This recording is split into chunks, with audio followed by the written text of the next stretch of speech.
Hello students, आज हम carbohydrate chemistry में स्ट्रक्चर ऑफ राइबोस को पढ़ने जा रहे हैं। राइबोस का स्ट्रक्चर क्या है, और चूंकि इसको हमने जब मोनोसेकेराइड्स का कॉन्फ़िगरेशन हम देख रहे थे तब भी हमने इसका नाम सुना था कि राइबोस क्या है। और राइबोस एक्चुअली में एक एल्डोपेंटोज है, 5 कार्बन की एक शर्करा है।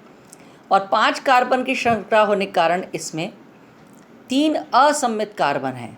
कितने कार्बन हैं? 3 असममित कार्बन हैं, और इसको हम एल्डोटेट्रोज से बनाते हैं। जब भी हम एल्डोटेट्रोज से एल्डोपेंटोज बनाते हैं तो हमें 2 कंपाउंड मिलते हैं, और ये दोनों साथ साथ मिले थे, डी राइबोज एंड डी एरेबिनोज। दोनों एक ही, जैसे कहना चाहिए, ओरिजिन से, इनका एक ही कंपाउंड से ओरिजिन हुआ है। और इन दोनों में फ़र्क केवल कितना है कि कार्बन नंबर 2 पर राइबोज में HOH है और एरेबिनोज में OH और H है। तो इसको हम ऐसे भी कह सकते हैं कि राइबोज जो है वो डी एरेबिनोज का C2 एपीमर है, क्योंकि हमें पता है कि एपीमर्स क्या होते हैं, जो कार्बन नंबर 2 पर विन्यास में भिन्नता रखते हैं, उनको हम एपीमर कहते हैं। और राइबोस की संरचना के बारे में अगर हम डिटेल में स्टडी करें तो देखो, एक तरफ कार्बन के सारे H होते हैं, दूसरी तरफ कार्बन के OH होते हैं। और ये राइबोस चूँकि हमारी बॉडी का एक इम्पॉर्टेंट रोल प्ले करता है, बहुत अपने शरीर में पाया जाता है, और जनरली ये 2 साइक्लिक फॉर्म्स में पाया जाता है, 5 membered furanose form and 6 membered pyranose form. हम पहले भी बता चुके हैं फ्यूरिनोज किसे कहते हैं और पायरेनोज संरचना क्या होती है। तो ये दोनों संरचनाएं जो हैं कैसे बनेंगी, तो हम सबसे पहले लेंगे 5 मेंबर्ड फ्यूरिनोज फॉर्म। अब 5 सदस्यीय चक्रीय संरचना में एक ऑक्सीजन होता है और बाकी बचे 4 कार्बन।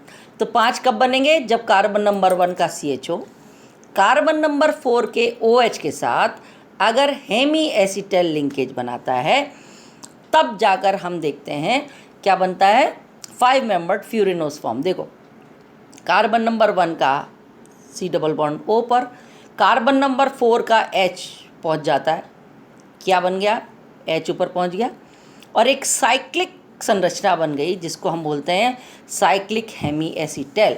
और चूंकि ये H और OH फॉर्म में, इसलिए इसको हम बोलेंगे अल्फा फॉर्म, और अगर OH और H है तो इसको बोलेंगे बीटा फॉर्म। अब मैं बार बार HOH बताती हूँ। देखो, कार्बन नंबर 1 पे मैं HC डबल बॉन्ड O को मैं ऐसे भी लिख सकती हूँ, और अगर मैं उल्टा लिखूँ कि COCH, यानी कि डबल बॉन्ड इधर हो कार्बन और ऑक्सीजन का, तो मैं C का जो ऑक्सीजन है, कार्बन पे जो एल्डिहाइड का ऑक्सीजन है, अगर वो सीधी तरफ है तो हमें अल्फ़ा फॉर्म मिल जाएगी। अगर उल्टी तरफ है, यानी कि दाईं और बाईं को अगर हम देखें, दाईं तरफ है तो अल्फ़ा फॉर्म और बाईं तरफ है तो हमें बीटा फॉर्म प्राप्त होगी। तो साइक्लिक हेमी एसिटल बनने के कारण हमें 2 कंपाउंड मिल जाते हैं, कौन कौन से, अल्फ़ा एंड बीटा। चूँकि ये 5 मेंबर्ड फ्यूरिनोज फॉर्म है, तो हॉवर्ड संरचना लिखने के लिए मैंने स्टार्टिंग में बताया था कि हॉवर्ड संरचना लिखने के लिए हमें सबसे पहले मॉलिक्यूल को सिमेट्री में लाना पड़ेगा।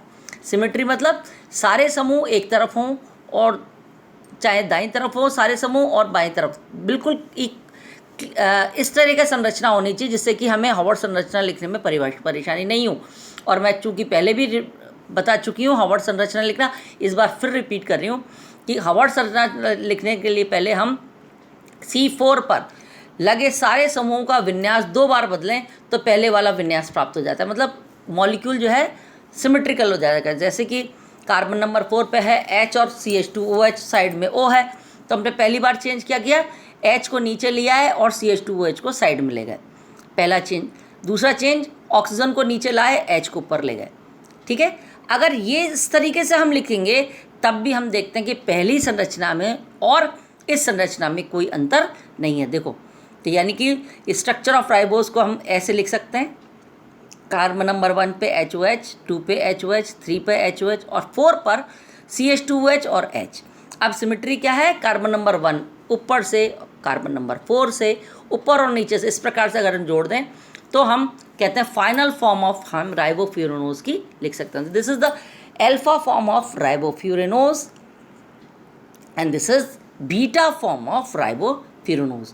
अब फ्यूरेनोज रिंग लिख लेंगे, उसमें बंधों को ऊपर ऊपर नीचे ऐसे सीधे सीधे डंडों की तरह लगा देंगे।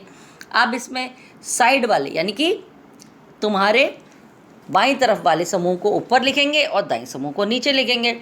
H कार्बन नंबर पे 1 पे ऊपर, फिर H ऊपर और CH2OH ऊपर, नीचे OH OH OH and H। तो इस प्रकार से हम अल्फा डी राइबोफ्यूरेनोज की संरचना लिखेंगे।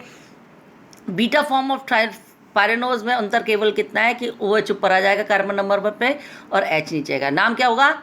अल्फा डी, क्योंकि अल्फा फॉर्म है, डी राइबोफ्यूरेनोज, बीटा डी राइबोफ्यूरेनोज। इसी तरीके से ये तो 5 मेंबर संरचना आ गई। अगर 6 मेंबर्ड रिंग हमें देखनी है राइबोस की तो क्या करेंगे? कार्बन नंबर 1 कार्बन नंबर 5 के CH2OH के OH के साथ संरचना बनाए, एक हेमी एसिटाइल रिंग बनाए, ताकि हमें 5 कार्बन और 1 ऑक्सीजन वाली संरचना साइक्लिक मिल जाए, जिसको हम बोलते हैं पायरेनोज। तो यानी कार्बन नंबर पर 1 पर उपस्थित CHO समूह और कार्बन नंबर 5 पर उपस्थित CH2OH का OH का H अगर ऊपर पहुंच जाता है तो हमें साइक्लिक हेमी एसिटाइल मिल जाएगा, ऑक्सीजन बीच में पहुंच जाएगा। ये अल्फा फॉर्म है और इसी तरीके से इसकी बीटा फॉर्म। अब फिर मैंने ये कहा कि हमें इसको सिमेट्रिकल पोजीशन में लाना है, तो सिमेट्रिकल पोजीशन कैसी होगी? पायरेनोज ग्रुप का अल्फा बीटा फॉर्म की हार्वर्ड संरचना लिखने के लिए वापस से हम C5 पर 2 बार समूह का ओरिएंटेशन चेंज करेंगे तो हमें निम्न संरचना मिलेगी। देखो HCH 2 बार आप अगर चेंज करके देखें तो संरचना हमें यही मिलेगी। सारे H एक तरफ हैं, OH OH OH और H इस तरफ है, तो ये अल्फा फॉर्म ऑफ राइबोपायरेनोज है। तो हमने पायरेनोज की संरचना लिखी 6 मेंबर्ड, कार्बन नंबर 1 पर H H H H ऊपर, OH OH OH और H नीचे। इस तरीके से अल्फा फॉर्म। और बीटा फॉर्म क्या है? बस कुछ नहीं है, पहली वाली संरचना में केवल कार्बन नंबर 1 पर उल्टा हो जाएगा, OH ऊपर आ जाएगा और H नीचे आ जाएगा। तो इस प्रकार से हम देखते हैं बीटा डी राइबोपायरेनोज हमें प्राप्त होता है। एक इम्पॉर्टेंट चीज़, RNA जो कि हमारी बॉडी का इम्पॉर्टेंट पार्ट है, RNA में डी राइबोस की बीटा डी राइबोफ्यूरेनोज रूप में पाई जाती है। हमारी बॉडी में जो राइबोस होता है वो कौन सी शर्करा किस रूप में पाई जाती है? RNA में बीटा डी राइबोफ्यूरेनोज फॉर्म में, पायरेनोज में नहीं। किस रूप में पाई जाती है? बीटा डी राइबोफ्यूरेनोज, जो अभी हम पिछला पढ़ के चुके थे, उस रूप में हमारी शर्करा पाई जाती है। और अगर हम डी राइबोस का जलीय विलयन लें तो हम देखते हैं 5 मेंबर और 6 मेंबर, टोटल हो गए 4। अल्फा डी 5 के और अल्फा बीटा 5 मेंबर के और अल्फा बीटा 6 मेंबर के, हो गए टोटल 4। तो हमने ये दिखाने की कोशिश की है कि अल्फा बीटा फ्यूरेनोज और पायरेनोज निम्न मात्रा में पाए जाते हैं। देखो ओपन चेन स्ट्रक्चर तो केवल 1% से भी कम है इस रूप में। ये साम्यावस्था में रहती है। बीटा डी राइबोफ्यूरेनोज जो कि RNA में पाया जाता है 18%, बीटा डी राइबोपायरेनोज पाया जाता है 56%। सबसे ज़्यादा किस अमाउंट में रहना पसंद करता है? Beta D ribopyranose. और अल्फा डी राइबोपायरेनोज पाया जाता है 20%। और जो अल्फा डी राइबोफ्यूरेनोज है वो सबसे कम अमाउंट में है, वो है 6%। यानी जलीय विलयन अगर हम राइबोस का लें तो हमें अलग अलग फॉर्म फ्यूरेनोज और पायरेनोज की निम्न परसेंटेज में हमें प्राप्त होती है। और ये इंपॉर्टेंट है कि beta D furanose is very important, जो कि 18% के रूप में होता है। Okay, thank you.